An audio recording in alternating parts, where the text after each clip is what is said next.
السلام علیکم ورحمۃ اللہ۔ یہ مصنف ابن ابی شیبہ ہے اور یہ مکتبہ رحمانیہ کی شائع کردہ ہے۔ اس کی حدیث نمبر 39,097۔ یہ حدیث آپ اس کو آسانی کے ساتھ یہاں پہ دیکھ سکتے ہیں۔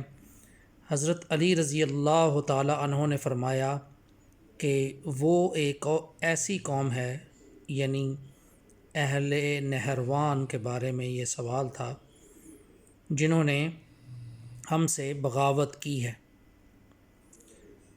اب یہاں پر حضرت علی رضی اللہ تعالی عنہ کے یہ جو الفاظ ہیں کہ جنہوں نے ہم سے بغاوت کی، تو یہی وہ باغی گروہ نہیں ہے جس کے بارے میں نبی صلی اللہ علیہ وآلہ وسلم نے پیشن گوئی فرمائی تھی کہ عمار کو ایک باغی گروہ قتل کرے گا، اور یہی جو بغاوت کرنے والے ہیں انہوں نے ہی حضرت عثمان رضی اللہ تعالی عنہ کا قتل کیا۔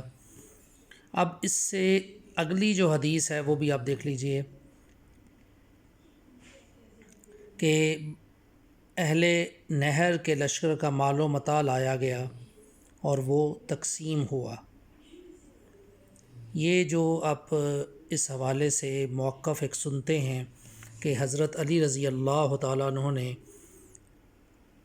ان اہل نہروان کے لوگوں کے یا خوارج کے جنازے پڑھائے تھے، وہ ان دونوں احادیث کے حوالے سے وہ موقف کہاں تک درست ہے کہ جب ان کے مال و متاع جو ہے وہ بھی تقسیم ہوا اور ان کو باغی جو ہے وہ حضرت علی رضی اللہ تعالیٰ عنہ نے خود ڈکلیئر کیا، خود کہا کہ وہ باغی ہیں۔ اس حوالے سے وہ جو حدیث بیان کی جاتی ہے وہ بھی آپ کے سامنے ہے، غور کیجئے